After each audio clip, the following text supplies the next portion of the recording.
profesor Luis Campusano y a David Azócar, porque me han facilitado mucho pues cuadrar un día, ver la hora, toda la parte técnica también. Muchas gracias a todos los implicados. Y bueno, a los 153 participantes, por lo que veo hasta ahora. Esta iniciativa de la Universidad de Chile, el Observatorio Nacional Astronómico Nacional y el Centro de Astrofísica y Tecnologías Afines, me parece muy interesante. Me gusta mucho llegar a un público mixto, como va a ser hoy, entre académicos o público general. Y para mí es, lógicamente, un honor estar en este ciclo y bueno, pues servir como charla de clausura a este año tan atípico y tan extraño como ha sido el 2020. Espero que el 2021 sea mucho mejor, pero bueno, aún así el 2020 ha tenido unas cuantas cosas interesantes. Pues sin más preámbulo y agradeciendo de nuevo a todos los que se van incorporando a este seminario, vamos a comenzar el viaje a los orígenes de la vida. Este viaje, en el que vamos a hablar sobre todo de biología, de vida, de evolución, pero también un poquito de qué sabemos de la posible vida en otros planetas, y lógicamente después tendremos tiempo para todas las preguntas que ustedes estimen oportuno. Yo no tengo prisa, esta tarde prenavideña la tengo ya libre para ustedes, entonces estaré encantado de responder a las preguntas que surjan. Pues este viaje parte de la observación del cielo, claramente. Aquí tienen un estupendo cielo estrellado con la Vía Láctea tomada no desde un lugar cualquiera, sino desde el maravilloso desierto de Atacama, allí en su estupendo país, en Chile. Esta es una fotografía de Kiko Farbain. Y cada vez que miramos el cielo estrellado, y yo creo que cada vez que lo hemos mirado desde los orígenes de la propia humanidad, han surgido preguntas de este estilo. ¿Estamos solos en el universo? ¿O puede haber otras personas, otros seres, alguien, otros posibles interlocutores, diríamos hoy en día, al otro lado, en torno a esos puntos de luz que vemos? ¿Podremos encontrar otras vidas si es que las hay? De hecho, ¿qué es la vida? ¿Cómo empezó? ¿Cuándo empezó? ¿Dónde empezó? Todo eso es parte de nuestras inquietudes, de nuestras ganas de saber, de nuestro interés por ir más allá de lo que tenemos a nuestro alrededor. Hoy en día, estas preguntas intentamos responderlas utilizando el método científico y el conocimiento que se ha ido acumulando básicamente desde el Renacimiento. Este es un dibujo del NASA Astrobiology Institute, al que pertenece mi centro, el Centro de Astrobiología. Bueno, lo hemos usado mucho en charlas de astrobiología porque resume de una forma global la serie de eventos que pudieron ocurrir desde el origen y la evolución temprana del universo hasta que se forman sistemas planetarios en torno a estrellas, a las que se van produciendo fenómenos de acreción que acaban originando planetas telúricos o gigantes de gas, y también cuerpos menores como asteroides o cometas que quedan sin integrar en esos planetas y que luego van enriqueciéndolos a nivel químico y geológico. En algunas ocasiones los planetas mejores, digamos, acogen una interacción entre la atmósfera, la litosfera y la hidrosfera, y eso permite que haya una química que se va haciendo cada vez más compleja hasta que, y esto sabemos que ha ocurrido en la Tierra al menos, llega a, sin dejar de ser química, originar sistemas autorreplicativos con capacidad de evolucionar. Como veremos, en eso consiste la vida. Esos seres vivos pueden evolucionar a lo largo del tiempo, ¿verdad? En función de las presiones selectivas impuestas por el ambiente y generar una biodiversidad. Nosotros formamos parte de esa biodiversidad. A nivel biológico no somos ni más ni menos que los demás, porque provenimos de ancestros comunes, como hablaremos, que estaban situados por esta zona hace unos 3.800 millones de años. Sin embargo, nosotros observamos el cosmos, nos hacemos preguntas y organizamos charlas por Zoom en este año 2020. Es decir, somos un poco distintos en cuanto a nuestras funcionalidades. Bueno, pues todo este es el panorama general de la astrobiología. Hoy de lo que voy a hablar es básicamente de lo que vemos aquí en la esquina inferior izquierda, es decir, cómo la química ha podido originar la biología. ¿De acuerdo? Va a ser una charla breve, me han pedido 45 minutos y voy a intentar ajustarme a ese tiempo. Por lo tanto, habrá temas que prácticamente solo enunciaré o dejaré un poquito con el anzuelo, decimos en España, ¿no? con un ganchito, por si ustedes tienen interés, luego volvemos y profundizamos más durante las preguntas. Podemos imaginarnos que el sistema Tierra-Luna, después de un golpe que sufrió el gran planeta en formación que era la Tierra, sufre un impacto por un planeta, se supone, del tamaño de Marte, al que hemos llamado Theia, y de ahí surge un material que se queda dando vueltas en torno a la Tierra, formando un disco de escombros que luego condensa en la Luna. Pues hace 4.540 millones de años, más o menos, el sistema Tierra-Luna ya estaba formado. Es cuando se pone a cero el reloj de la Tierra, ¿de acuerdo? Durante los primeros tiempos era un planeta, digamos, incompatible con la vida. Era un planeta muy caliente por la desintegración radiactiva de los materiales que estaban contenidos en ese planeta, por el extraordinario vulcanismo, por la caída masiva de meteoritos que provenían de los asteroides y también de núcleos de cometas. Eso hacía unas temperaturas muy altas. Era un planeta cuya superficie era una especie de océano de lava fundida. Y como en esta charla voy a hacer guiños a otros ámbitos de la cultura, como ya les habíamos anunciado en la información previa, pues a los que les guste el cine de fantasía, reconocerán esa tierra primitiva, ¿verdad? Ese ambiente tan volcánico y tan, digamos, contrario a la vida, lo reconocerán un poquito parecido, similar a Mordor, ¿verdad? En la Comunidad del Anillo de Peter Jackson, esta estupenda trilogía basada en el gran libro de El Señor de los Anillos.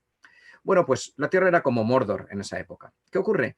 Que va enfriándose poco a poco porque decrece la frecuencia de caída de meteoritos y núcleos cometarios, también va bajando la intensidad de esa desintegración radiactiva de los materiales, y al irse enfriando, las grandes capas de nubes que envolvían nuestro planeta y que en parte contenían muchísima agua que nos había llegado desde el exterior, se condensan y empiezan grandes precipitaciones. Empieza a llover, llover, llover, y las partes más bajas de esa lava que ya se había cristalizado, se había quedado fundida, solidificada, pues se van llenando de agua, se van formando los océanos.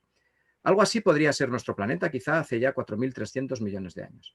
Sigue habiendo impactos, pero ya tenemos superficies emergidas, océanos, sometidos a distintas fuentes de energía, como podían ser los volcanes, a grandes tormentas que estaban mandando rayos y seguían cayendo, como digo, meteoritos y núcleos de cometas.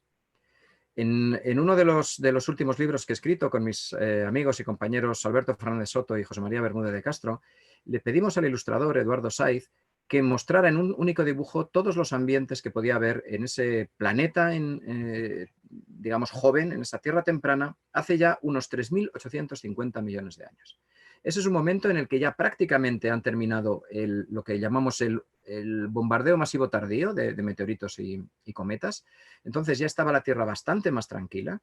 Y aquí vemos nubes, vemos una litosfera, ¿verdad? Una superficie emergida todavía con muchos volcanes. Y vemos agua, vemos océanos. Y aquí están representadas surgencias hidrotermales submarinas, que es uno de los mejores escenarios para que comience la química que va a dar lugar a la vida. Pequeños charcos de agua templada, como decía Charles Darwin, ¿verdad? Donde también se pueden formar muchas reacciones.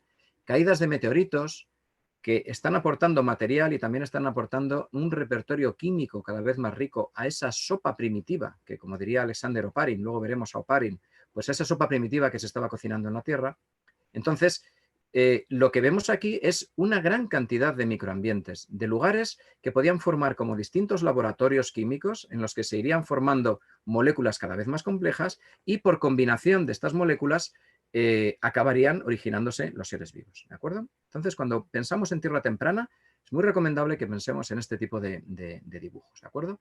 Aquí Eduardo dibujó la Luna más cerca, como le pedimos, porque como todos ustedes saben, la Luna estaba más cerca en el pasado de la Tierra de lo que está ahora. Hay más o menos 3,8 centímetros de distancia que se incrementa la separación de la Luna a la Tierra cada año, ¿de acuerdo? Entonces, bueno, pues antes se vería más grande la Luna. Esta es otra representación de lo que pudo pasar a partir de ese momento. Esta la ha hecho mi compañera María Lamprecht, una gran ilustradora científica también, y figura en el último libro que he tenido el placer de publicar aquí en España.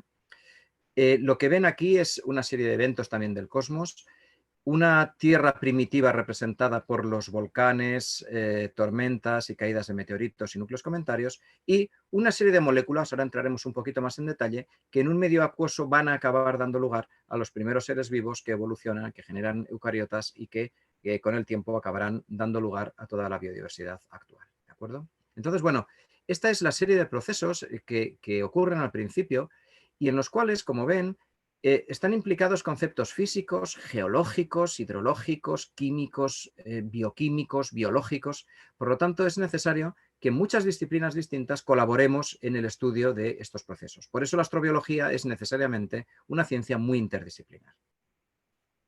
Cuando representamos en el tiempo los principales procesos que ocurrieron en el origen, en esa etapa temprana de la vida, pues aquí les he puesto una escala de tiempos que empieza más o menos en 4,5 miles de millones de años, cuando se forman el sistema Tierra-Luna, como les decía, y aquí estaríamos en la actualidad, a tiempo cero, ¿de acuerdo? Pues lo primero que ocurre es la formación de la Tierra y la Luna. Hay discrepancia entre distintos autores, si 4,57 o 4,54 miles de millones de años, pero bueno, eso es lo de menos, ese detalle ahora. Las rocas sedimentarias más antiguas que nos están hablando de la presencia de agua en su formación, por lo tanto, de una hidrosfera, como veíamos en ese dibujo, son más o menos de 3.900 miles de millones de años en el pasado. Las señales de carbono fijado biológicamente, no voy a entrar en detalles, pero esto tiene que ver con que los seres vivos toman de cada uno de los elementos el isótopo más ligero, el que menos neutrones tiene, en este caso carbono 12 en lugar de carbono 14, y se pueden estudiar los desbalances de distintos isótopos. Pues las primeras señales ciertas o con gran certeza, con gran consenso entre los científicos, de un carbono fijado biológicamente son de 3,8 miles de millones de años, pero algunos científicos dicen que también en muestras de carbón muy antiguo de hace 4,1 miles de millones de años, en circones en concreto, podría haber señales que ya nos indicarían seres vivos fijando ese carbono. Las evidencias fósiles más antiguas, los fósiles, ahora veremos uno, de las primeras comunidades microbianas o bacterias individuales o asociadas, son de 3,5 miles de millones de años, y algunos autores dicen, por eso lo pongo en discontinuo, que quizá hasta 3,7 miles de millones de años.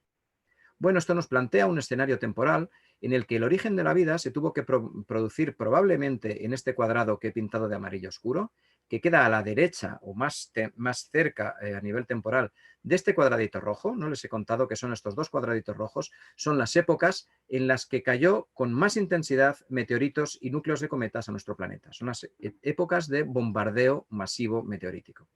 Esta es la que se llama bombardeo masivo tardío, entre 4 y 3,85 más o menos miles de millones de años. Aquí tendríamos ya el dibujo que hizo mi amigo Eduardo Saiz y a partir de aquí el origen de la vida.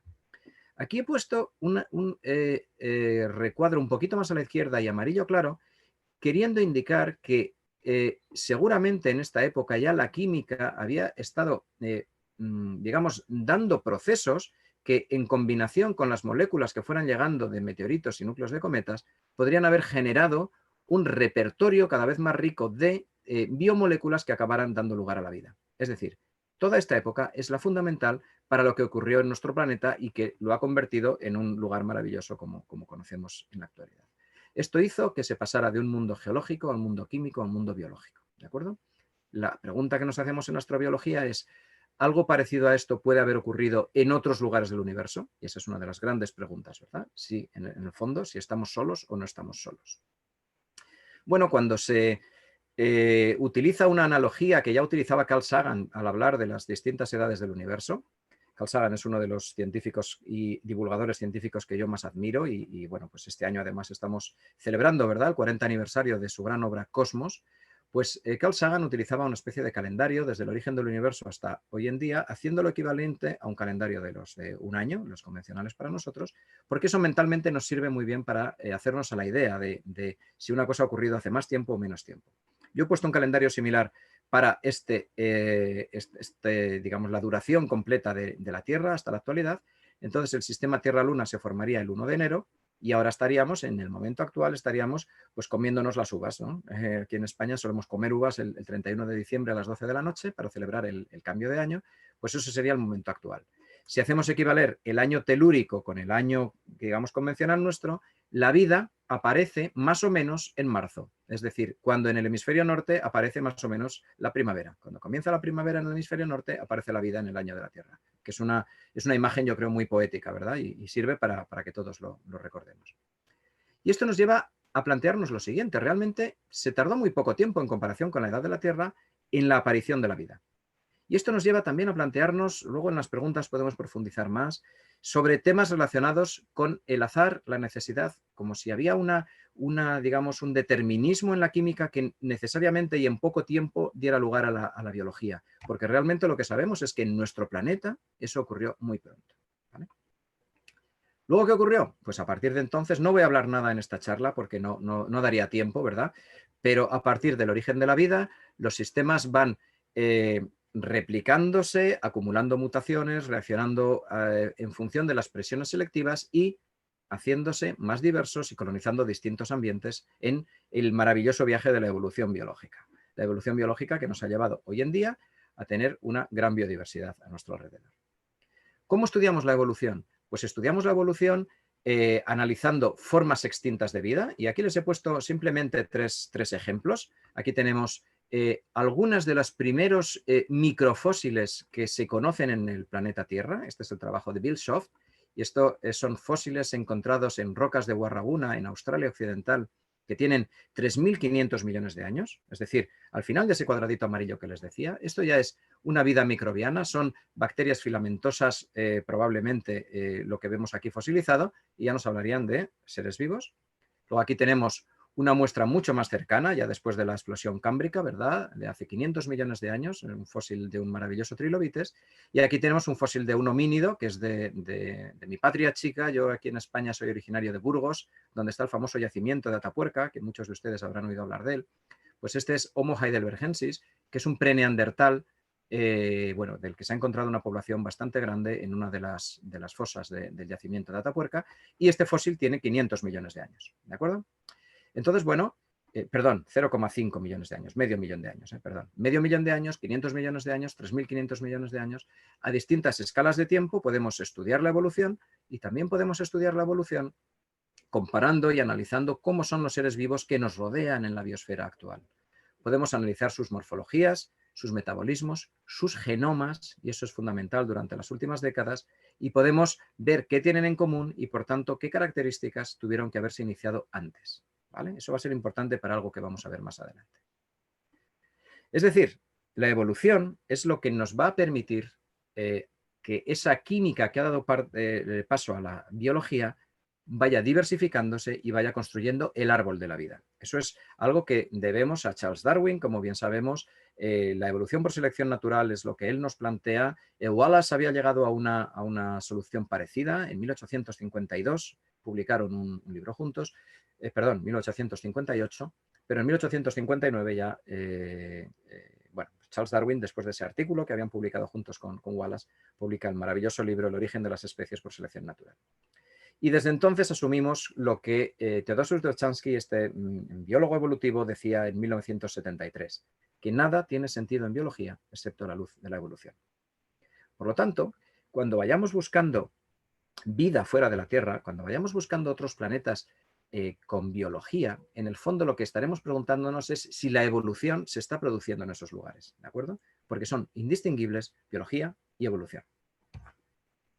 Charles Darwin, como saben, aquí tenemos un cuadro de Darwin joven. A mí me gusta mucho verle aquí en la plenitud de su vida, ¿no? Que se embarcó en el Beagle y dio la vuelta al mundo pues durante más de 4 años, interesado primero por la geología, pero rápidamente por la biología, por la diversidad de formas, por la antropología, por las distintas especies de animales, de plantas, por las distintas morfologías de los humanos con los que se cruzaba en su camino. Como saben, quedó absolutamente impactado de la tierra de ustedes, de tanto de Chile como de Argentina previamente, de las Islas Galápagos, de Ecuador, es decir, de todo el cono sur, en el que había una biodiversidad, y sigue habiendo una biodiversidad maravillosa, y desde luego muy distinta y mucho más rica que la de la Inglaterra victoriana, de la cual había partido, ¿verdad? Este es el maravilloso viaje que realizó Charles Darwin, y evidentemente toda la costa de Chile y buenas partes del interior de Chile fueron explorados por este maestro de científicos. La única vez que he tenido yo ocasión de estar en su país, en Chile, hace 3 años, en unas conferencias, y que además tuve ocasión de bajar hasta Patagonia y subir hasta el desierto de Atacama, aunque no fueron muchos días, pero sí que aproveché bien mi viaje a ese país tan maravilloso. Pues un día paseando por Santiago, subí a una colina. Yo tenía la noticia previa de que me fuera a encontrar con esto, y he ahí, ustedes seguro que lo saben, que me encontré con esta maravillosa placa dedicada a Charles Darwin, que dice, citando una frase suya: una inagotable fuente de placer es escalar el Cerro Santa Lucía, una pequeña colina rocosa que se levanta en el centro de la ciudad. Desde allí la vista es verdaderamente impresionante y única. Bueno, pues pues esto lo dijo Charles Darwin allí en su tierra, ¿no? Entonces, lo he querido traer a esta charla pues también como un pequeño homenaje a lo que ha supuesto Chile en la historia de la biología, en la historia de la propia génesis de la evolución por selección natural en la obra de Darwin, y por supuesto en la actualidad sigue siendo un lugar maravilloso para estudiar biodiversidad en ambientes, digamos, normales, entre comillas, en ambientes extremos como son los glaciares y por supuesto el desierto de Atacama. Y qué decir del papel de Chile como sede de una gran cantidad de radiotelescopios y de telescopios ópticos del Observatorio Europeo Austral y del proyecto ALMA, es decir, es un lugar privilegiado para la biología, para la física, para la investigación. Entonces, pues es un motivo más de orgullo estar hablando hoy para ustedes. Para mí, de verdad, fue un placer. Me alegró la mañana encontrarme con esta placa dedicada a Charles Darwin en el Cerro de Santa Lucía de Santiago. Bueno, nos podemos preguntar, ¿por qué hay gente que niega la evolución todavía a estas alturas? Pues yo creo, y yo soy un firme defensor, lógicamente, de la evolución y lucho con todas mis fuerzas contra las hipótesis alternativas y no científicas, ¿no?, que se plantean, como el diseño inteligente, etc. Yo creo que el motivo por el cual hay gente que no cree en la evolución o que no comprende la evolución es porque la historia de la vida, como estábamos viendo, es un proceso que quizás se remonta ya a 3.850 millones de años. Lo podemos ver, y va bien en esta charla en la que de vez en cuando va a aparecer el cine por aquí, pues lo podemos ver como un almacén de rollos de película, de cuando las películas eran en celuloide, ¿no? Y ahí tendríamos almacenados los 3.850 millones de años de la historia de la vida en nuestro planeta. Imaginemos que cada uno de estos rollos es 1.000.000 de años. Pues cada fotograma serían 100 años, como mucho la vida de cada uno de nosotros. Y ese es el problema. Desde dentro de un fotograma no llegamos a comprender la magnitud, la complejidad y la riqueza de todo el proceso evolutivo que tenemos encerrado en ese gran almacén de la historia de la vida. Por eso, estando dentro del propio proceso evolutivo, nos cuesta, o a algunas personas les cuesta, comprender la evolución. Pero bueno, para eso está la ciencia, ¿no? Para dar pistas de cómo han podido ser esos procesos.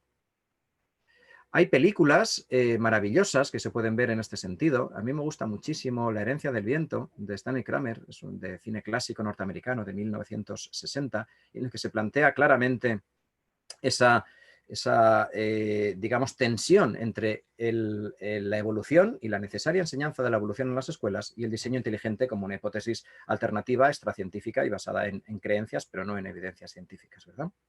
Y luego hay una película reciente que también les recomiendo si no lo han visto, que se llama Creation o Creación, que es básicamente la vida de Charles Darwin, ¿no? Y está muy bien porque se ven las tensiones que tuvo Darwin durante su vida como una persona que había descubierto algo maravilloso, la evolución, pero estaba inmerso en un país como la Inglaterra de su época, mediados del siglo XIX, muy, digamos, condicionado por la religión, por ese pensamiento muy estrecho de la Inglaterra victoriana. Y bueno, en esta película se plantea muy bien y merece mucho la pena verla, de verdad.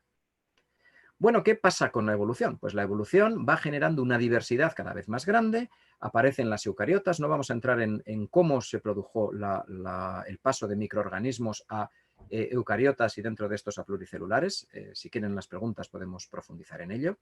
Pero hoy sabemos que el árbol evolutivo está formado por 3 grandes partes. Esto proviene de un artículo relativamente reciente de un grupo de microbiología. Todo esto que tenemos arriba serían bacterias. Estas ramas de por aquí serían arqueas, que son también microorganismos, y aquí estarían los eucariotas. Dentro de ellos hay eucariotas unicelulares y eucariotas pluricelulares. Dentro de los pluricelulares, hongos, animales, plantas, ¿de acuerdo? ¿Dónde estaría el origen de la vida? Pues el tronco común del árbol de la vida estaría más o menos aquí, y aquí estaría el ancestro común de todos, que es de lo que vamos a hablar a continuación. Y como en los planos de situación, ¿verdad? Cuando vamos a una ciudad que no conocemos, pues usted está aquí. Todos nosotros, todas las personas, los seres humanos, todo el linaje de los homínidos está aquí, en una ramita dentro de los primates, dentro de los animales del reino eucariota. ¿De acuerdo? Pero todo esto que estoy marcando aquí, menos este grupito de ramas, todo lo demás son microorganismos. Es decir, la vida en nuestro planeta es básicamente unicelular, es básicamente microbiana.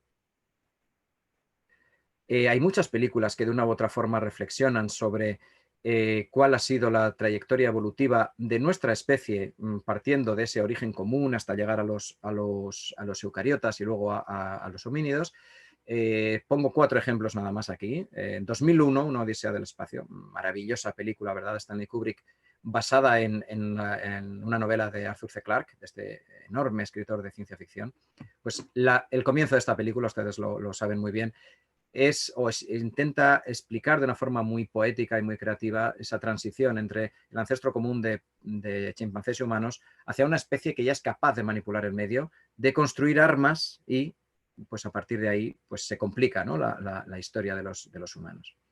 El planeta de los simios, y esta es la versión original, la del mismo año precisamente, fue un gran año, una gran cosecha cinematográfica, la del 68, pues con un Charlton Heston, que en esa época era un actor fabuloso y que todavía no había digamos, cambiado su forma de pensar y no se había convertido en un gran partidario de las armas y de la American Rifle Association, como luego fue de mayor, ¿no? Pero aquí está inmenso y esta película es maravillosa y nos habla pues un futuro distópico, ¿no?, en el que el papel de los chimpancés y otros primates no humanos y de los humanos está intercambiado, ¿no? Entonces nos hace reflexionar mucho sobre las relaciones dentro de nuestro grupo de ramas de los homínidos, ¿de acuerdo? Estas otras 2 películas mucho más recientes y también muy interesantes nos hablan sobre si existe un determinismo genético en nuestra especie, sobre si todo lo que nos configura como humanos está escrito en los genes o no. Gattaca, una enorme película, además con una banda sonora maravillosa de Michael Nyman, a los que les guste la música. Y La Isla, The Island, es otra gran película en la que se habla sobre cómo los propios humanos podemos ir condicionando nuestra propia evolución futura, en concreto en el ámbito de la clonación. Son 4 ejemplos nada más, pero bueno, me parecen interesantes en esta visión que estamos haciendo desde la ciencia y otros ámbitos de la cultura de todos estos temas. Bueno, y esto nos lleva a plantearnos lo siguiente. Si hemos visto de una forma un poquito rápida el origen y la evolución, luego volveremos a alguno de estos aspectos. Pero claro, podemos plantearnos en el fondo qué es la vida, qué distingue de un mundo inanimado a un mundo animado. Aquí tenemos en este famoso cuadro de Daniels y Frank Frankel el joven, aquí tenemos un jarrón con tulipanes, tulipanes que de hecho están infectados por un viroide, ¿de acuerdo? Y eso es lo que les da estas bandas, es decir, una forma replicativa, no entro en detalles, pero aquí hay mucha biología en este cuadro. Y aquí vemos una mariposa y por ahí se ven hongos, es decir, esto es biodiversidad, ¿no? ¿Qué es la vida? Pues la vida, si vamos a la química que nos constituye, es básicamente esos 6 elementos, porque carbono, hidrógeno, oxígeno, nitrógeno, fósforo y azufre, el famoso grupo CHOMPS, forman el 99% de la masa de todos los seres vivos. El otro 1% está repartido en esta serie de elementos que pongo aquí en la tabla periódica, pero a nivel de elementos somos básicamente esos 6. Bueno, ¿por qué? Pues porque el carbono es un elemento que tiene una gran facilidad para formar enlaces covalentes compartiendo electrones y eso le permite construir moléculas cada vez más complejas, tanto lineales como cíclicas, y es necesaria tener esa diversidad de moléculas para construir sistemas vivos. Entonces el carbono lo hace mucho mejor que cualquier otro elemento, infinitamente mejor que el silicio, por ejemplo, que a veces desde la ciencia ficción se ha propuesto como una alternativa. El silicio no tiene nada que hacer, digamos, en comparación con el carbono. Y el agua. El agua es el otro gran protagonista de la vida porque esta molécula es un disolvente maravilloso, es un medio en el que se pueden realizar muchos procesos químicos. El agua interviene activamente en dichos procesos y básicamente es el que permite que todas las funciones bioquímicas que dan lugar a la vida se realicen. Hasta tal punto es importante el agua y es insustituible para la vida, por lo que sabemos, por cualquier otro disolvente, que la estrategia de búsqueda de vida actual, impulsada por la NASA y por otras agencias espaciales, es seguir el agua. En los lugares donde pueda haber agua, es posible que exista vida. Entonces, por ejemplo, en lugares del sistema solar o en planetas extrasolares, lo que vamos es en busca de planetas o satélites donde pueda haber agua y, por tanto, se tendría uno de los prerequisitos de la vida. ¿De acuerdo? Volviendo al mundo del arte, esta es una fuente muy interesante, no sé si ustedes la conocen, está en México, es obra de Diego Rivera y la pintó, bueno, luego claro, con el tiempo se vio que esta era una obra maestra que había que preservar y se retiró el agua de esta fuente, pero inicialmente el agua llegaba hasta este nivel que ven aquí marcado con el propio dibujo de Diego Rivera. Y era una reflexión suya sobre el agua y sobre la importancia del agua en el origen de la vida, ¿no? Es fabulosa la implicación y el conocimiento que tenía Diego Rivera con los procesos científicos en general y biológicos en particular. Dense cuenta que terminó esta magnífica decoración de la fuente en el año 1953, que fue el mismo año en el que se descubrió la estructura de doble hélice del ADN y que se realizaron los experimentos de química prebiótica de los que voy a hablar muy brevemente después. Es decir, un año en el que estaba en el ambiente la importancia de la química para la vida y la estructura de las biomoléculas. Por lo tanto, bueno, pues eso influyó claramente en el artista mexicano. Cuando hoy en día nos preguntamos qué es la vida realmente, es decir, esto que estábamos viendo tiene una serie de elementos, tiene agua como disolvente fundamental, pero ¿qué es lo que caracteriza los seres vivos? ¿Qué tienen los seres vivos que no tengan, por ejemplo, las rocas? Pues tienen una información genética que se puede replicar y que puede originar copias distintas durante cada una de los ciclos de replicación y, por tanto, generar un sustrato para la evolución. Tiene un metabolismo, que es una serie de reacciones de intercambio de materia y de energía con el ambiente y que luego es muy complejo dentro de cada célula, cómo se van modificando esas moléculas. Todo eso y mucho más de lo que ven en este esquema está ocurriendo en cada una de nuestras células ahora mismo, según estamos hablando. Y además de la replicación y el metabolismo, los seres vivos tienen además un compartimento, tienen un sistema que permite diferenciar el interior del ser vivo del exterior. La química dentro del ser vivo está, decimos en ciencia, alejada del equilibrio termodinámico. Eso le permite que gracias a un continuo tráfico de materia y energía desde el exterior hacia el interior, pues se vayan construyendo moléculas del propio ser vivo. Pues bien, cuando estas tres características se combinan, aparece la vida. ¿De acuerdo? La vida es, por tanto, la suma de estos tres sistemas. Y una de las definiciones, respondiendo a la pregunta ¿qué es la vida? Pues una de las definiciones que más nos gustan fue la que acuñó Jerry Joyce del NASA Astrobiology Institute, un bioquímico de California, cuando dijo que los seres vivos son sistemas químicos autorreplicativos que evolucionan como consecuencia de su interacción con el medio. Es decir, que evolucionan a la manera que nos enseñó Darwin. ¿De acuerdo? Cuando tenemos eso, una química autorreplicativa que evoluciona, tenemos vida. Por tanto, eso será lo que vamos buscando cuando nos preguntemos si hay vida, por ejemplo, en Marte, o en Europa, o en Encélado, o en un planeta extrasolar. ¿De acuerdo? Otra definición de vida que me gusta mucho también porque está a mitad de camino entre la ciencia y la poesía es la que acuñó Lynn Margulis, la famosa bióloga evolutiva norteamericana, cuando dijo que la vida es un proceso físico que cabalga sobre la materia como una ola extraña y lenta. Es un caos controlado y artístico. Un conjunto de reacciones químicas abrumadoramente complejas. Es bellísima, ¿verdad? Esta definición. Pero claro, ya acercándonos más hasta la química, perdón, hasta la poesía, pues surge esta famosa parte de un poema del poeta español Calderón de la Barca, que seguro que muchos de ustedes han leído, ¿no? Cuando nos dice ¿qué es la vida? Un frenesí. ¿Qué es la vida? Una ilusión, una sombra, una ficción. Y el mayor bien es pequeño, que toda la vida es sueño y los sueños son. Bueno, esto es simplemente una muestra. También desde la literatura, desde la poesía, desde la creación, hemos estado preguntándonos constantemente qué es la vida, ¿no? Estas preguntas de las que estamos hablando esta tarde son preguntas no científicas, son preguntas que van mucho más allá, son preguntas culturales, ¿de acuerdo? Y por eso son tan interesantes. Claro, cuando estamos hablando de la vida, ¿de acuerdo? Replicación, metabolismo, compartimento, está claro que una célula es un ser vivo, está claro que un mineral no es un ser vivo, una roca en principio, pero ¿qué pasa con los estados intermedios? En particular, los virus. Bueno, estamos en un año, el 2020, en el que no puedo dejar de hablar al menos en una sola diapositiva, no he querido hablar mucho de virus en esta charla, no nos daría tiempo, pero estamos dominados por un virus, ¿verdad? Por una entidad replicativa. Este virus no es el coronavirus, yo creo que ustedes están ya hartos de ver el SARS-CoV-2, este es el virus del SIDA, que también ha producido y sigue produciendo una gran pandemia en todo el mundo.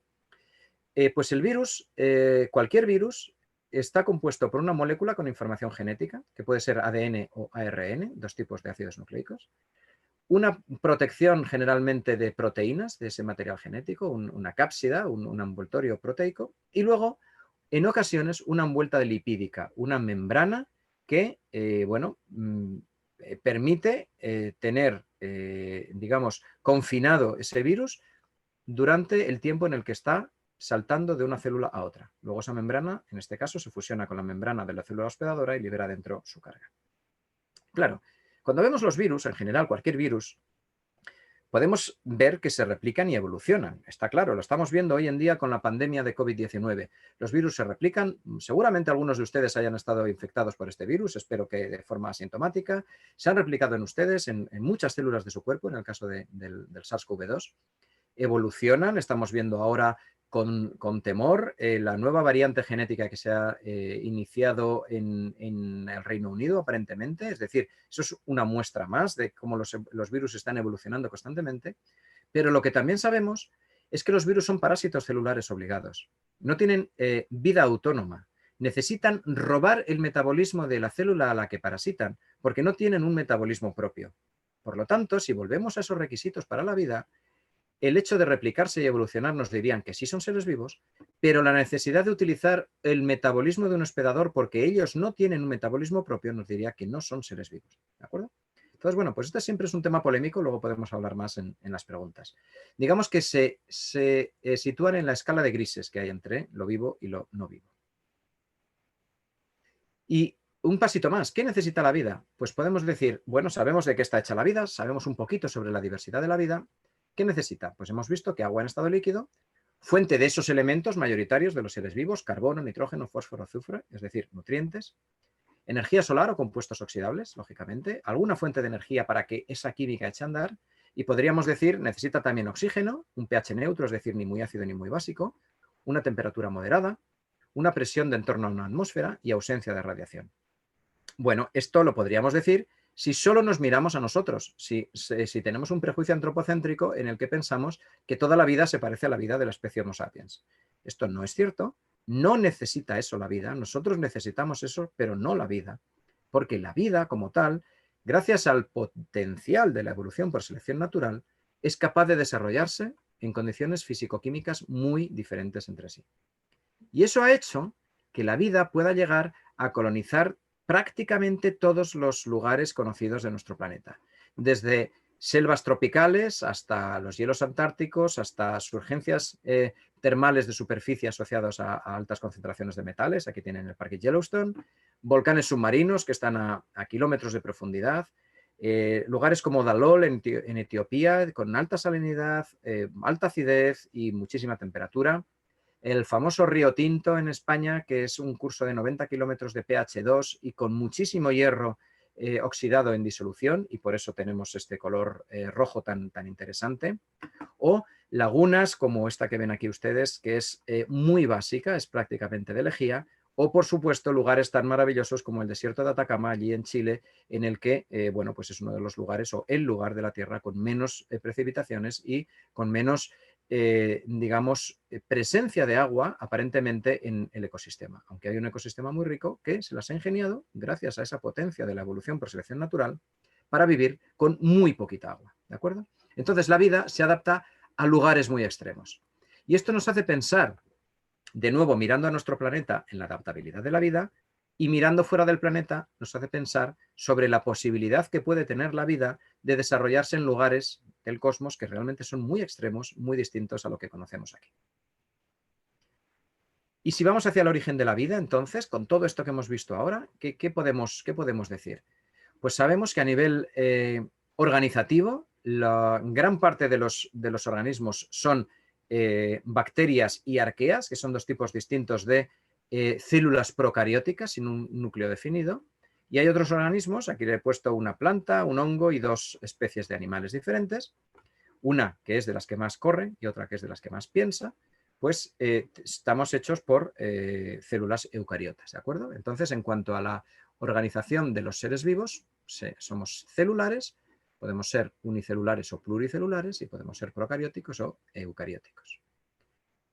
En cuanto a el flujo de información genética, es decir, cómo funciona a partir de la replicación del ADN, que veíamos un par de diapos antes, qué pasa con ello dentro de las células, pues en todas las células el ADN se transcribe a otro tipo de ácido nucleico que se llama ARN, que es una molécula intermediaria, y luego se traduce a proteínas, da lugar a, bueno, pues a unos asociaciones de aminoácidos que son las que hacen gran parte, la mayor parte de las funciones catalíticas, las funciones del metabolismo.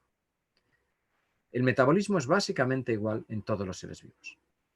Entonces, claro, si vamos viendo esto, si decimos, hoy en día el flujo de información genética y el metabolismo es prácticamente igual en Escherichia coli, que está en nuestro sistema digestivo, y en un guepardo, lo más probable es que haya una trayectoria evolutiva, como ya intuía Darwin y veíamos antes, que podemos representar como un árbol filogenético que conecta las distintas especies que vemos en la biodiversidad actual.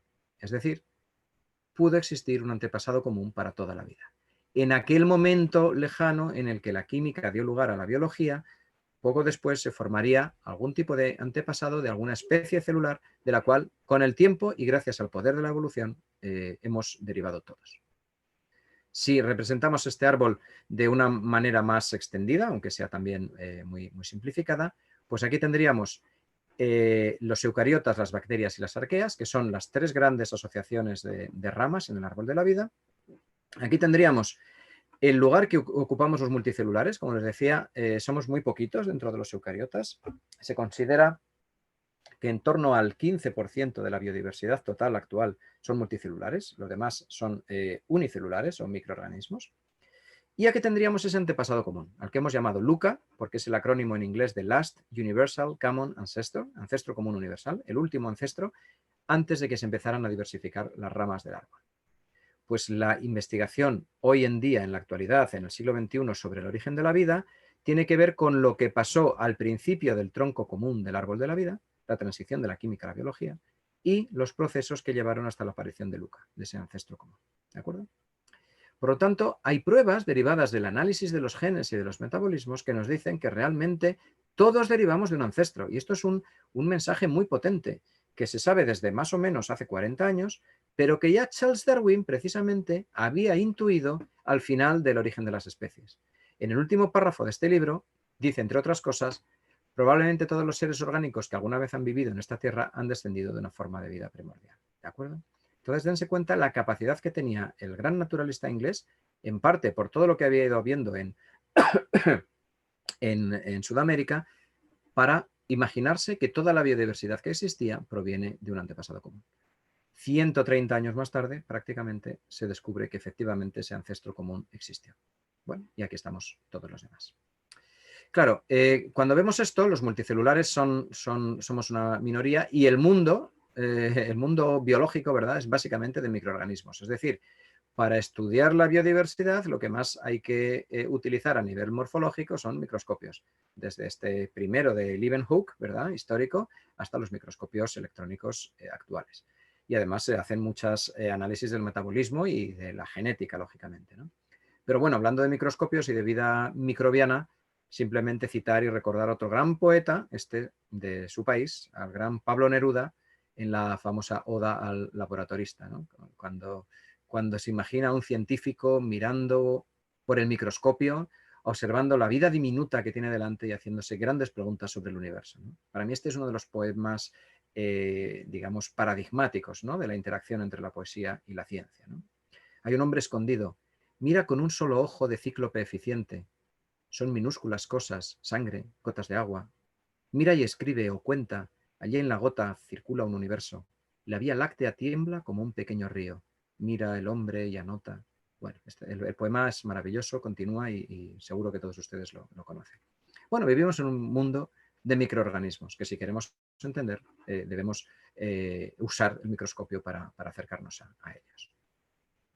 En realidad, el árbol de la vida no es tan lineal y con ramas tan finas como veíamos en esa representación y como solemos ver en todos los árboles filogenéticos, en los artículos, en las publicaciones, sino más bien de este estilo. Volviendo al mismo ilustrador, a Eduardo Sáez, le pedí que dibujara un árbol filogenético, ¿no?, una metáfora de la evolución a través de un árbol, pero con muchas ramas horizontales, porque sabemos que eso es lo que ha ocurrido a lo largo de la historia de la vida. Además de esa evolución vertical, de esa descendencia y de esa diversificación, se están produciendo constantemente flujos de información genética de unas ramas a otras.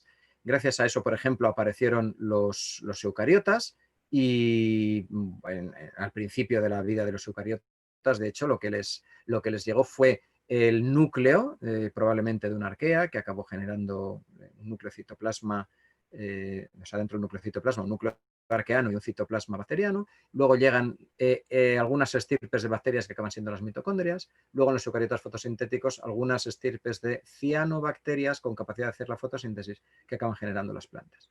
Es decir, hay mucho transporte horizontal de genes, decimos. En muchas ocasiones se mueven grupos enteros que acaban originando orgánulos y en otras se mueven genes concretos o agrupaciones de genes, en parte gracias a que existen los virus, en parte gracias a que esas entidades que dudamos que sean seres vivos porque no tienen metabolismo, pero pueden estar condicionando la topología final del árbol. Y este árbol a mí siempre me recuerda mucho a este otro árbol, ¿verdad? Al árbol de la vida de Gustav Klimt, poniendo también una referencia al mundo artístico. Un árbol que es más un arbusto, que está con muchas ramas intrincadas en las que hay mucha relación y que nos informa mucho mejor de cómo es la vida. La vida es algo complejo, es algo barroco, es algo rico en matices y no es lineal ni fácilmente estudiable. En el ámbito del origen de la vida, pues por poner los nombres principales que están en ese tronco común del árbol, ¿verdad? Están, además de esas ideas iniciales de Darwin, pues los modelos que plantearon Alexander Ivanovich Oparin en su primera publicación de 1924 y John Haldane en Londres, Oparin en Moscú y Haldane en Londres a partir de 1929. Y esta década de los modelos, la década de los años 20 del siglo pasado, dio lugar a la década de los experimentos, con el gran Stanley Miller, que inició el campo de la química prebiótica con su famoso experimento en el matraz, y Joan Oró, un español, que trabajando en Houston, en Estados Unidos, pues, fue capaz de explicar, así como Miller había explicado la posible forma de originar aminoácidos a partir de gases, pues Joan Oró la posible forma de originar bases nitrogenadas, que son compuestos fundamentales del ADN y del ARN, a partir de una molécula como el ácido cianhídrico. El HCN, el cianuro de hidrógeno, que para nosotros es un veneno, pero que en disolución puede acabar dando los constituyentes del ADN. Bueno, pues estos fueron un poco los padres de esa investigación. Desde entonces han pasado muchísimas cosas en ese ámbito del origen de la vida, ¿no? Hoy en día somos capaces de establecer vínculos entre la astroquímica, es el estudio de la química en el medio interestelar, y la química prebiótica, esa disciplina inaugurada por Stanley Miller en 1953, la bioquímica y los orígenes de la vida, como estábamos viendo, y ya la evolución biológica que ha permitido construir el árbol. Vamos conociendo muy bien las moléculas, los procesos que se han producido durante todo ese camino entre lo que es solo química y lo que es ya biología. Y es interesante que en algún momento de ese proceso empiezan a aparecer moléculas que únicamente se originan como resultado de la química. Es decir, no son,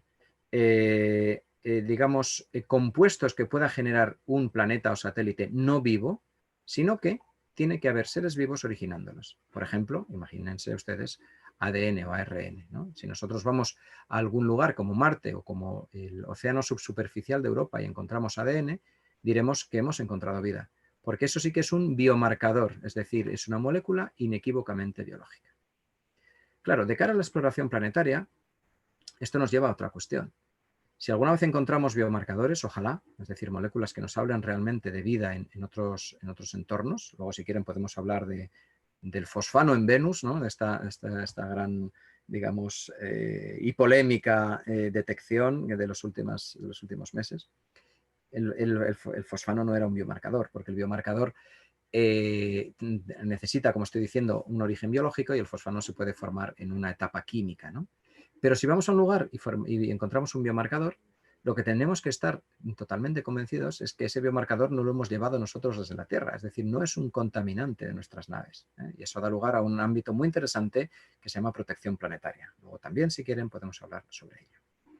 Bueno, pues de esta forma más o menos vemos cómo ha podido ser el origen de la vida y ya damos el salto y las últimas 3 o 4 diapos antes de terminar e iniciar las preguntas tienen que ver con la búsqueda de vida extraterrestre, ¿no? Porque, claro, hemos visto un poquito por encima qué sabemos del origen de la vida, de la transición hacia la biología y nos preguntamos realmente si eso ha podido originarse pues fuera de nuestro planeta. Eso tiene que ver con una idea que esbozábamos antes, ¿no? ¿Cuánto de azar y cuánto de necesidad hay en el origen de la vida, en el salto de la química a la biología? Si la vida comenzó por casualidad en nuestro planeta, si era muy difícil que ocurriera, y eso es lo que decía Jacques Monod, por ejemplo, en su famoso en su famoso estudio sobre el azar y la necesidad en el origen de la vida. Si es un proceso azaroso, entonces estaríamos probablemente solos en el universo. Probablemente no haya otras vidas. Pero si hay una cierta tendencia en la química a originar biología, si la química va llegando a un grado de complejidad cada vez más grande que acaba formando seres biológicos, pues entonces es posible que eso mismo haya ocurrido en muchos otros lugares del universo, tanto dentro de nuestro sistema solar, y aquí les pongo Marte, Europa, Titán, Ganímedes, luego si quieren podemos hablar en detalle sobre alguno de estos sistemas, o en los planetas extrasolares que se están encontrando, de los cuales ya se conocen más de 4.300 en torno a otras estrellas, y que, como digo, si es un proceso de la necesidad, si algo de la química nos lleva irreversiblemente a la vida, pues igual todos esos lugares están llenos de vida y no estemos solos. Entonces es una gran pregunta. Y dentro de esa posibilidad de estar solos o no, puede haber otras vidas inteligentes. Bueno, pues uno pensaría que repasando lo que hemos esbozado sobre la evolución que ha acabado generando en una de las ramas del árbol de la vida, pues unos primates con capacidad de pensar y de construir instrumentos y de transformar el mundo, y también con capacidad de escribir poemas y de pintar cuadros y de componer sinfonías, pues es altamente improbable que aunque haya surgido vida en otros lugares, se hayan producido los mismos pasos evolutivos que han dado lugar a los humanos en la Tierra. Es decir, que hayan surgido otras inteligencias. Pero puede ocurrir. Y sabemos que el cosmos es gigantesco. Se conocen unos 100.000 millones de galaxias de media, unos 100.000, 300.000 millones de estrellas en cada galaxia. Si multiplicamos hace un 1 seguido de 22 ceros, más o menos, de estrellas en el universo. Y por lo tanto, según dicen mis colegas astrofísicos, y seguro que muchos de los asistentes a esta charla son astrofísicos y pueden abundar sobre esto en el turno de preguntas, lo que dicen mis colegas del Centro de Astrobiología es que probablemente a lo largo de la historia de cada una de las estrellas llega a generarse un disco protoplanetario, por lo tanto, planetas, en alguna de las fases de su evolución. Por tanto, a lo mejor tenemos 10 a la 22 planetas en la parte observable del universo, que no tiene por qué ser el universo entero. Entonces, aunque sea poco probable que se genere la inteligencia, a lo mejor, como tenemos muchas opciones, en algún lugar hay inteligencia. Bueno, estas son grandes preguntas que empezaron a plasmar, digamos, sobre el papel, pues pioneros de este campo como Carl Sagan, del que ya hemos hablado, astrofísico y gran divulgador, y el radioastrónomo Frank Drake. En este campo tuvo una gran importancia el radiotelescopio de Arecibo, que, como saben, lamentablemente colapsó hace pocos días. El día 1 de diciembre, 2 de estos cables ya se habían ido cortando desde agosto de este año. En agosto se cortó el primero, en noviembre se perdió el segundo, y todo este sistema de receptores, incluyendo el mayor radar que existe en nuestro planeta, pues colapsó. O sea, este radiotelescopio mítico ha estado funcionando 57 años y bueno, pues esperamos que vuelva a reconstruirse en su lugar. Existe otro radiotelescopio más grande en China, el llamado FAST, pero bueno, este fue fundamental en el inicio de estas grandes preguntas, ¿no? Bueno, pues Frank Drake fundamentalmente fue quien planteó la famosa ecuación de Drake. Solo la planteó aquí, no vamos a entrar en detalles, no tenemos tiempo, pero era la primera forma de intentar cuantificar cuántas civilizaciones inteligentes podría haber en la galaxia.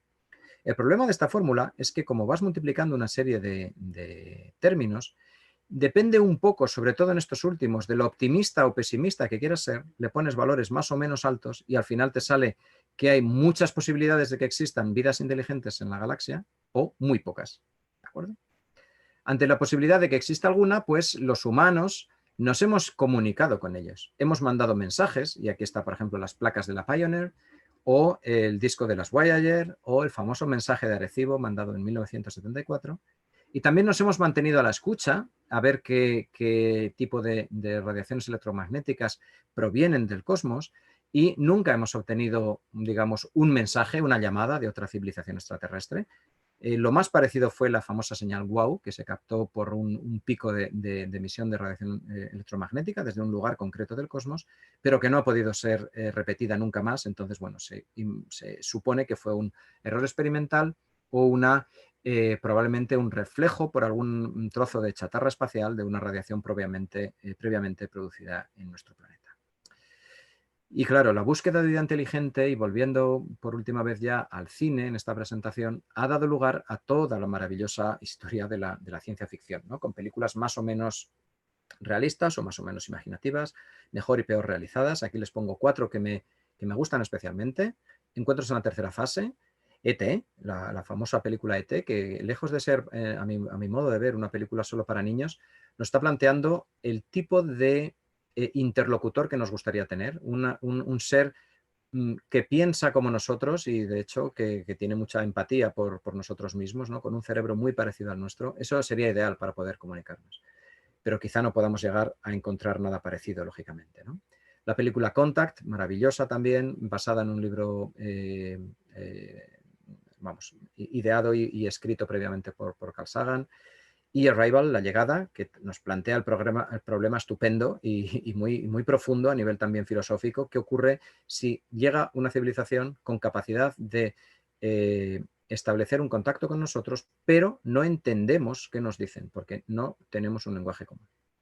Bueno, pues estos son grandes interrogantes. Y en mundos ya más frikis, ¿no? O más de solo ficción, pues ha habido muchas opciones dentro de la historia de la literatura y el cine, como ustedes bien saben.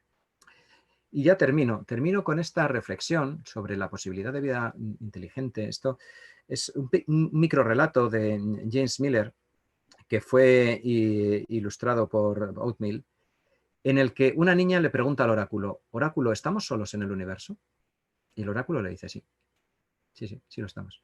Y la niña dice: entonces no hay vida ahí fuera. Y el oráculo dice: sí la hay, lo que pasa es que ellos también están solos. Y esto es maravilloso, ¿no? Esto es sobrecogedor, yo diría. Puede que haya muchas civilizaciones en el cosmos, pero que todos estemos solos porque no sabemos los unos de los otros.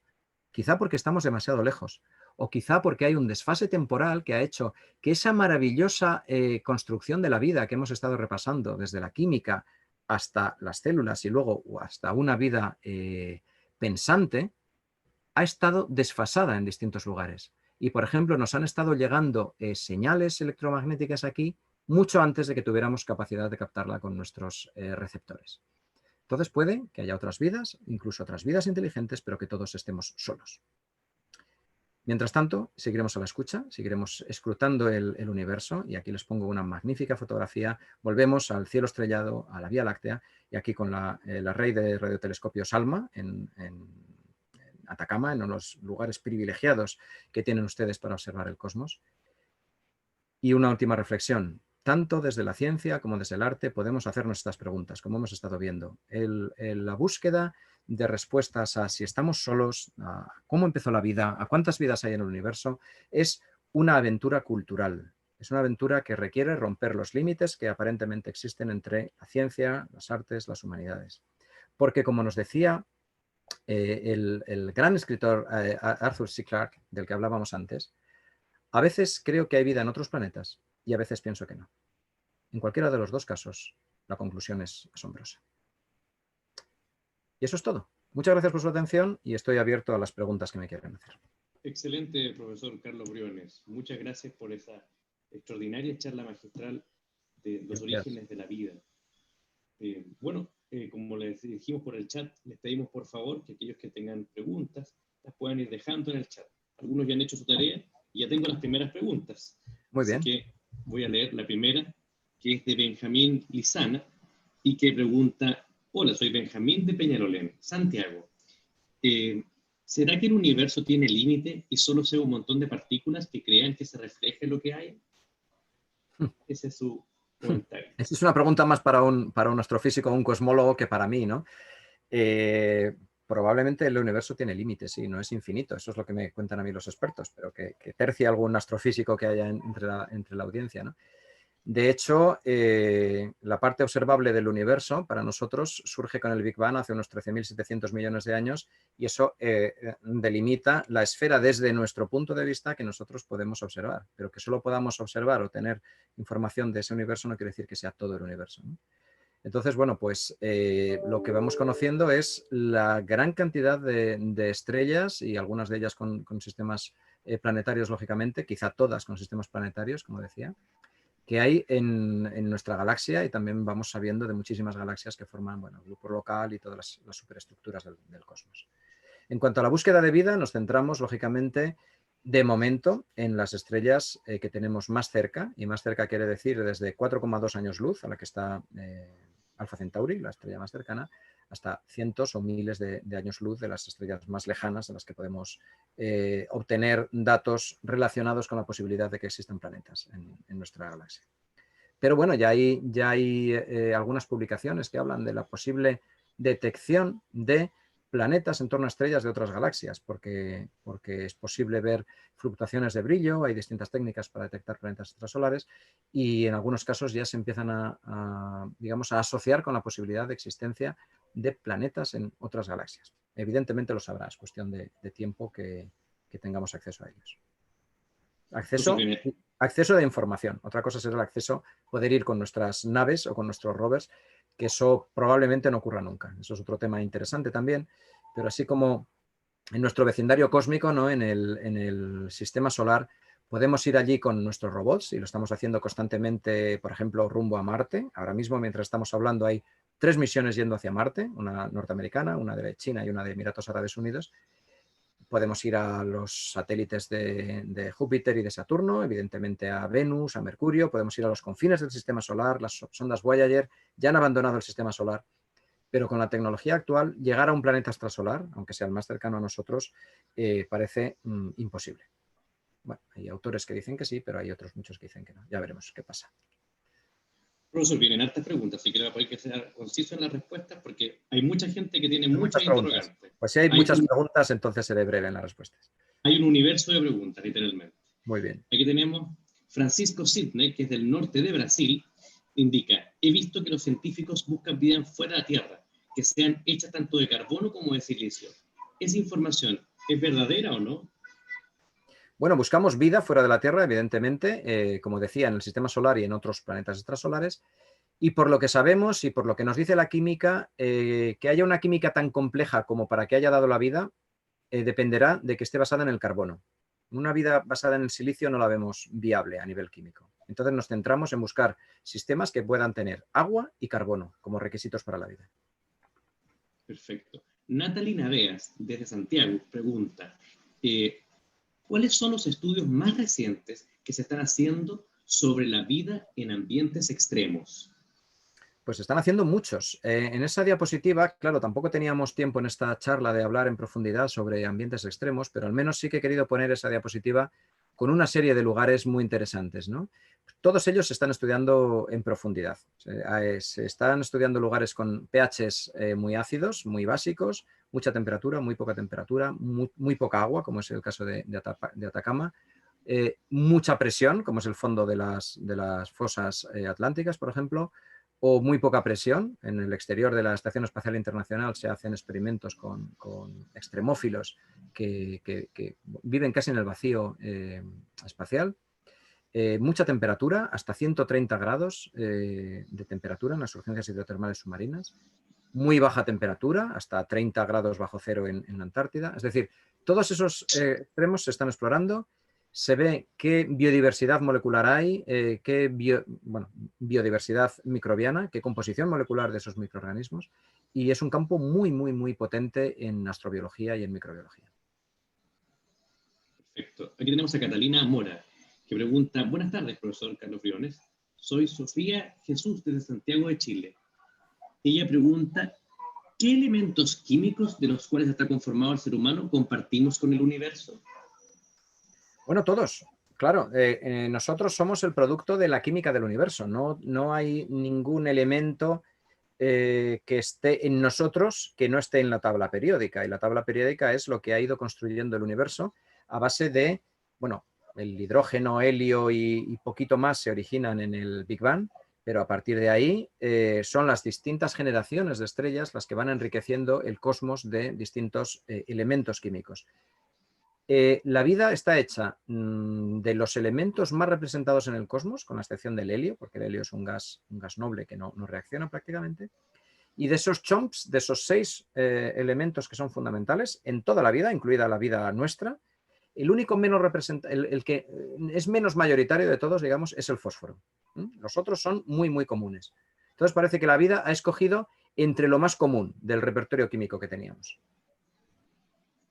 Catalina Ureta pregunta, ¿las mutaciones que ocurren en el ADN pueden dar respuesta o evidencia de la evolución de la vida?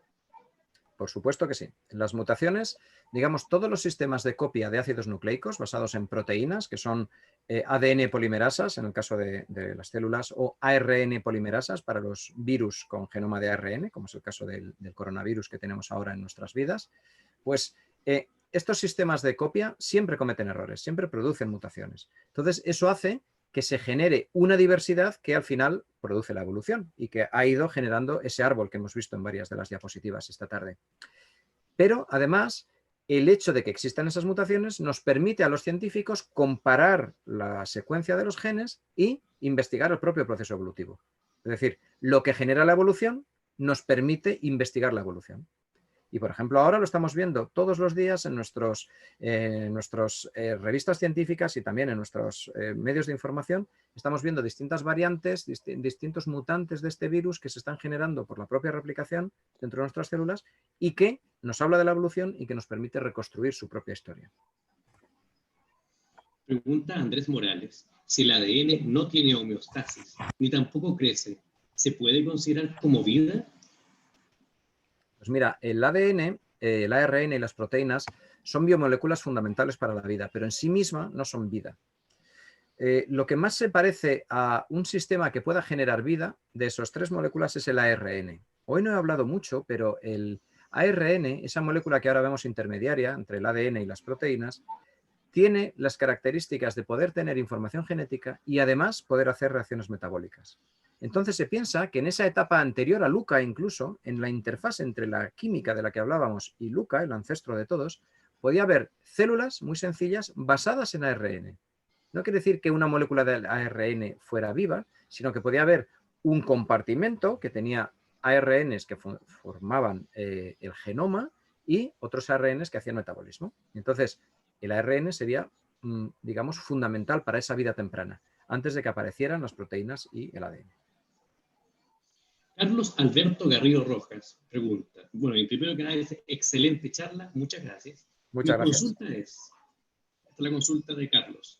¿Tiene la Luna Europa las condiciones necesarias para generar posibilidad de vida? Mira, Europa es un lugar fascinante porque tiene una costra de hielo de unos 10 a 20 kilómetros de espesor. Cuando lo ves por fuera ves hielo fragmentado. Seguro que todos ustedes han visto fotos de la superficie de Europa, maravillosas, proporcionadas por la NASA fundamentalmente, con una serie de grietas de color rojizo, ricas en sales, también en materia orgánica. Y debajo de esa capa de hielo hay un océano de agua líquida que puede llegar a tener 100 kilómetros de profundidad, mucho más, 10 veces más que los océanos más profundos de la Tierra. Y en el fondo de esos océanos hay volcanes submarinos, hay surgencias hidrotermales que están inyectando materia y están inyectando energía. Por lo tanto, en esa capa de agua de ese océano que está por debajo de la superficie de hielo, seguro que se están dando reacciones químicas muy complejas y a lo mejor alguna de esas reacciones ha generado sistemas biológicos. Es decir, Europa reúne muy buenas condiciones para que pudiera haber vida allí. No hay ninguna evidencia de que la haya a día de hoy, pero es uno de nuestros principales objetivos en astrobiología. Y parecida a Europa, pero más pequeñita, es Encélado. Europa, como saben, es una luna de Júpiter y Encélado es una luna de Saturno, que bueno, tiene también una disposición parecida, una costra de hielo, un océano de agua líquida, y en el caso de Encélado se han visto que además ese océano de agua líquida a veces sale a presión por las grietas del hielo y genera una especie de géiseres, y ha habido naves que han sido capaces de atravesar esos géiseres y analizar químicamente qué hay ahí dentro. Entonces son dos muy buenos lugares para que pueda existir vida. Súper. Ricardo Ramírez pregunta, ¿qué tan probable es que la vida a través de la evolución haya desarrollado vida inteligente? Pues claro, eso es lo que comentábamos antes, ¿verdad? Sabemos que la evolución está llena de ese proceso de selección de mutaciones que son beneficiosas en el medio ambiente. Eso es lo que nos enseñó Charles Darwin, del que hemos hablado esta tarde un poquito. Eso hace que la vida vaya, pues por una parte conquistando nuevos ambientes y por otra pues haciéndose más variada, ¿no? Va incrementándose el tamaño de las ramas del árbol. Y por lo que sabemos, pues en muy poquitos casos se ha generado un sistema más o menos inteligente, ¿no? siempre dentro de la rama de los animales, de los eucariotas, pues hay casos como en la biodiversidad actual tenemos, por ejemplo, los pulpos, que tienen un determinado grado de inteligencia, o las hormigas y abejas como insectos sociales, o los cuervos, por ejemplo, que son capaces de anticipar el trabajo y utilizar herramientas. Y, por supuesto, los perros son capaces de aprender muchas órdenes y repetir. Eso es un grado de inteligencia, digamos, menos creativa, pero sí que les requiere unas capacidades cognitivas más altas que otros animales. Y, por supuesto, los primates, ¿no? Y primates no humanos como chimpancés, pues hay estudios maravillosos que se han venido haciendo sobre sus capacidades. Y luego ya estamos nosotros. Nosotros, que ahora somos el único representante del género Homo que hay en el planeta, pero que saben que hasta hace relativamente poco pues había distintos tipos de Homo. Por ejemplo, neandertales y sapiens, ¿no? En cualquier caso, si asumimos que la biodiversidad actual, una estimación es que puede tener 600 millones de especies distintas, pues es muy difícil imaginarnos cuántas, pero ese puede ser un buen número, pues serían una muy inteligente, si lo queremos decir así, que sería la nuestra, y otras 4 o 5 con un cierto grado de inteligencia. Está poco extendida la inteligencia dentro del árbol de la vida. Eso hace que probablemente no sea una consecuencia necesaria de la evolución de la vida, ni siquiera de sistemas eucariotas complejos, porque si no tendríamos más seres inteligentes, ¿de acuerdo? Eso también nos lleva a pensar que si en otros lugares las presiones selectivas del ambiente han sido distintas a las de la Tierra, pues será más difícil encontrar vida inteligente. Pero lógicamente hay que plantearlo. Y por eso, bueno, al menos he querido dedicar esas dos últimas diapos. En el libro este último que acabo de publicar, pues hay un último capítulo entero dedicado a la búsqueda de vida inteligente, porque es un tema muy importante en astrobiología y también porque nos conecta con esa cierta necesidad que tenemos de encontrar interlocutores, ¿no? Eso es una cosa muy humana también y merece la pena hablar de ello. Y de hecho el Instituto SETI sigue funcionando, aunque ya sin el telescopio de Arecibo, pero hay otros radiotelescopios que siguen a la escucha, siguen intentando detectar señales de radio que puedan venirnos desde otros mundos y que por tanto nos hablen de otras inteligencias. Profesor, tenemos otra pregunta, esta es de Josefa Rojas, y indica, profesor, ¿usted tiene alguna preferencia según qué planeta o luna podría tener vida?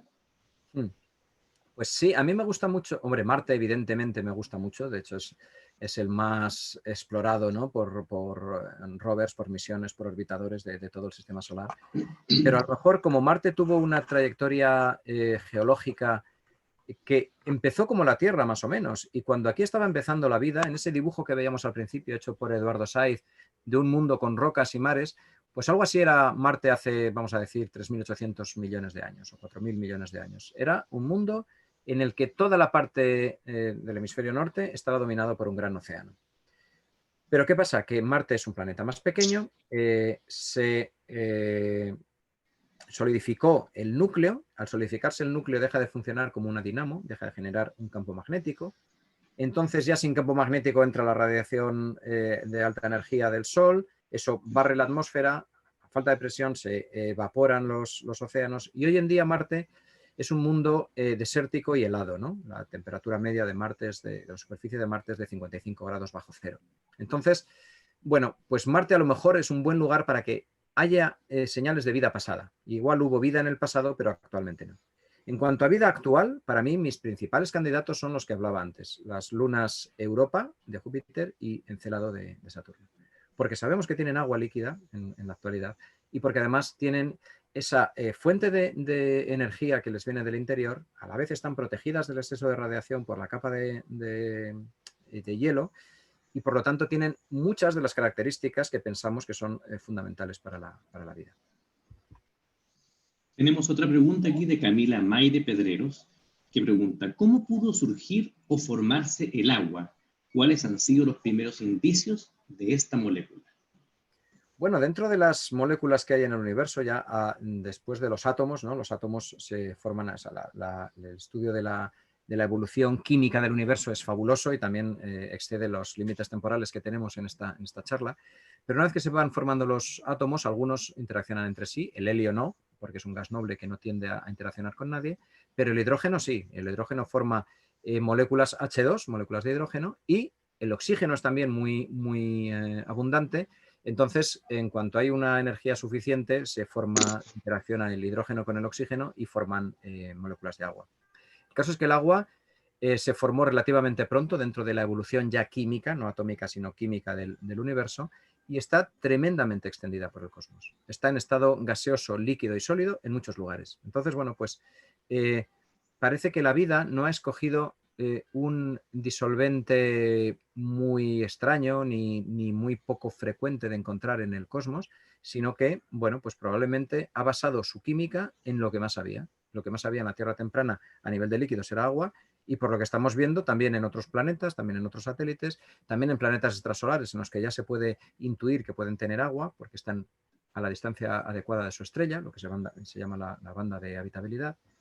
Y también sabemos que hay grandes nubes de vapor de agua en el cosmos, en espacios interestelares.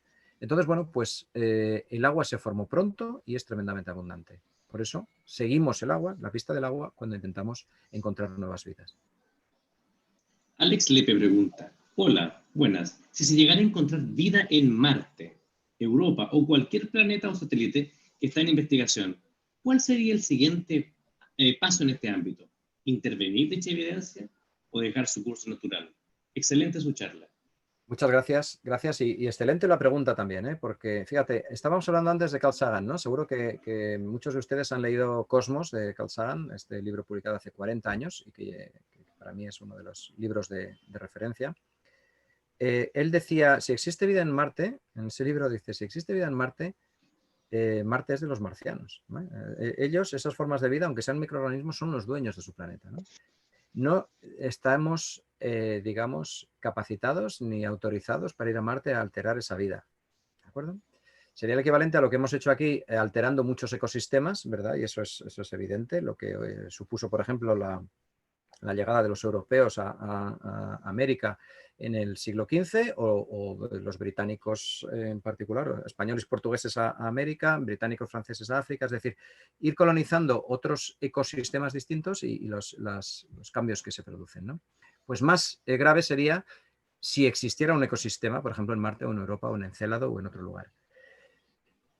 A nivel científico, lo que yo creo que habría que hacer si se encuentra vida en un lugar es primero preservarla, no alterarla y ser capaces de estudiarla sin modificarla. Eso sería lo mejor.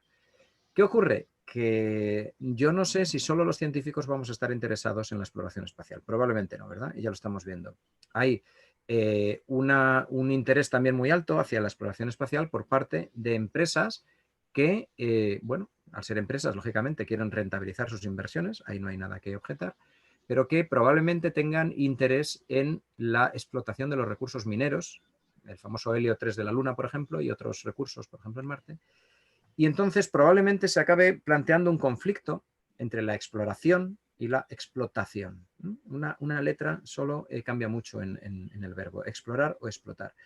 Yo creo que eso puede acabar generando problemas y eso es un ámbito que también estudia esa disciplina llamada protección planetaria, porque a lo mejor, aunque haya vida en algún lugar, si los intereses por explotar los recursos son muy altos, se acaba maltratando o modificando esa vida que podamos encontrar. O sea que eso va a ser, todavía no ahora, digamos, pero sí va a ser fundamental en las próximas décadas, esa discusión que plantea la pregunta.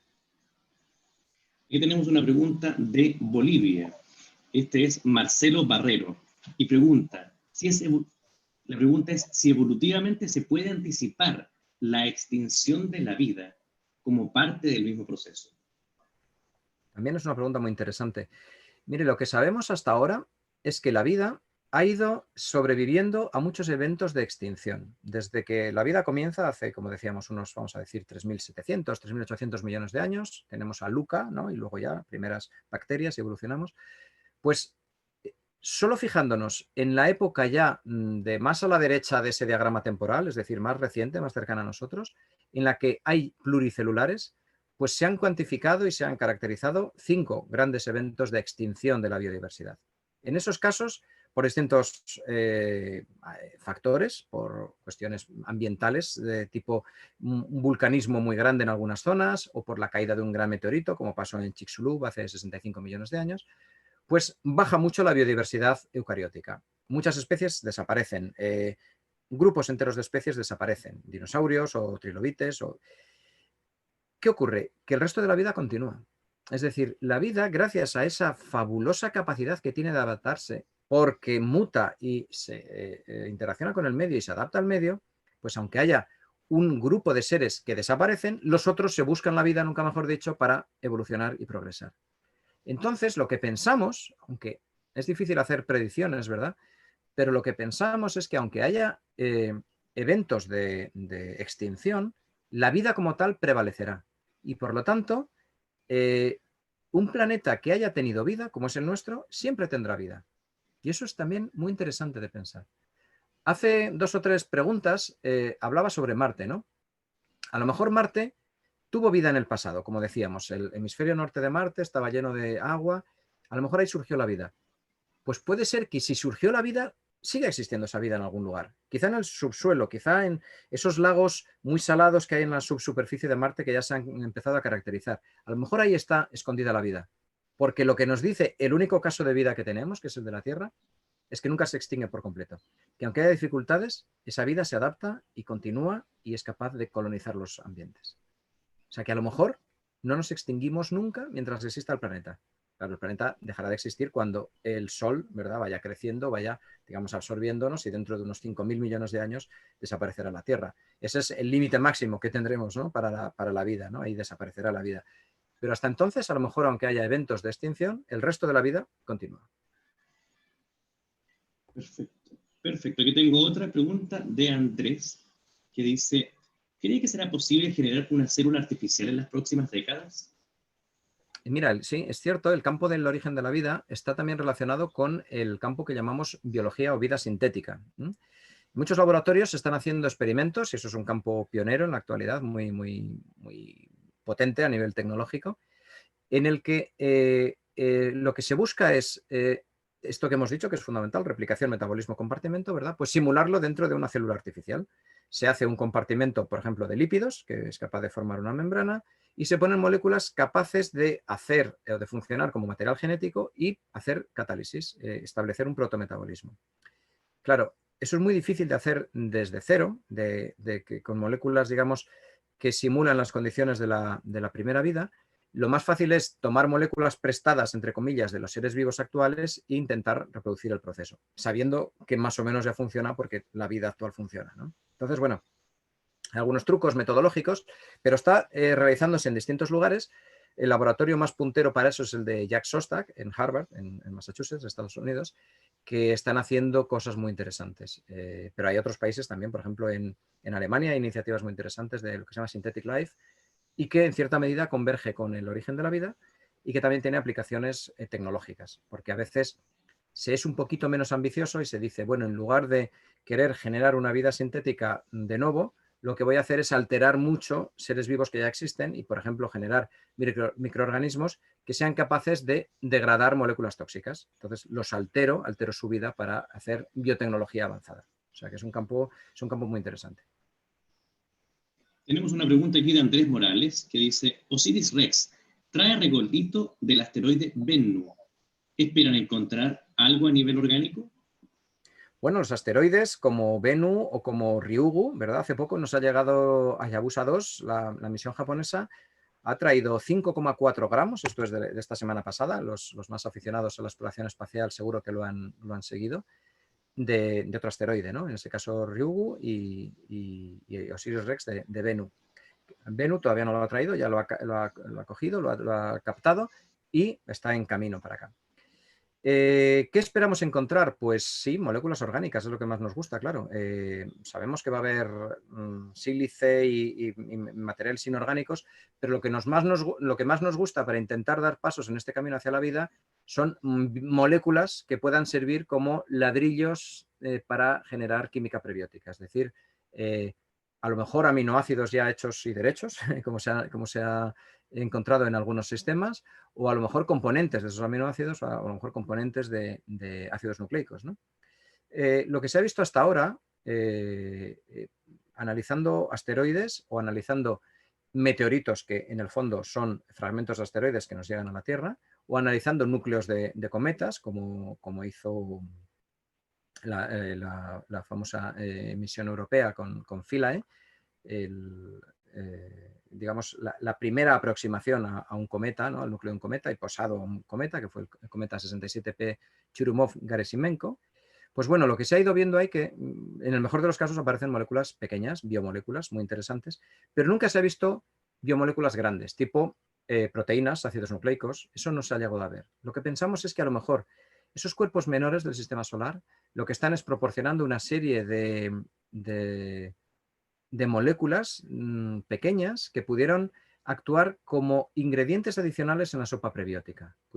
Imagínense un cocinero preparando la receta de la vida en la Tierra primitiva, tiene el conjunto de ingredientes que ya tenía el planeta y los que le van cayendo a través de los cuerpos menores de otras zonas del sistema solar. Pues probablemente sea en nuestro planeta o en uno equivalente donde se tiene que cocinar todo eso, siguiendo con la metáfora, para generar biomoléculas complejas. Pero las biomoléculas más simples las podemos encontrar en esos lugares y eso es lo que nos gustaría encontrar en las muestras que ha tomado OSIRIS-REx.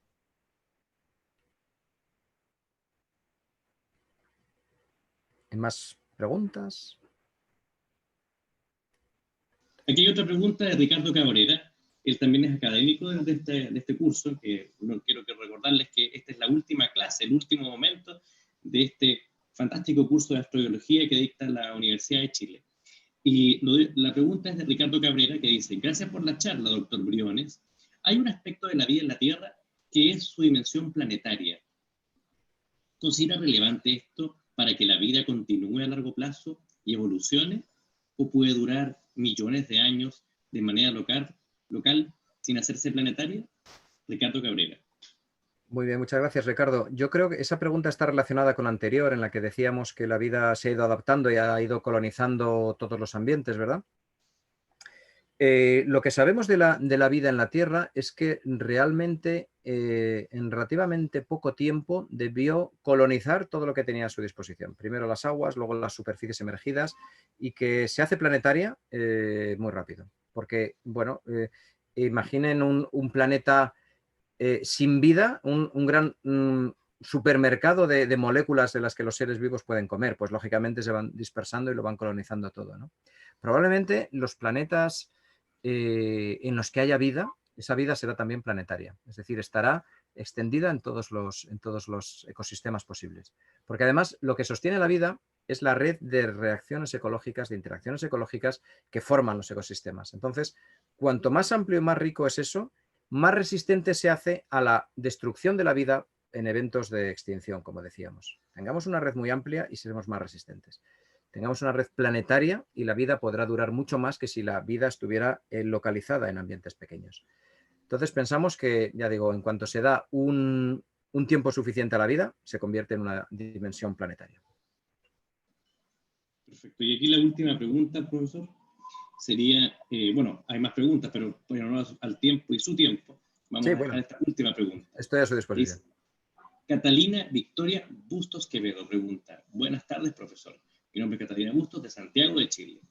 ¿Cuáles serían las futuras misiones para ir para buscar vida en Encelado o Europa, ya que ya se ha encontrado agua líquida y compuestos orgánicos?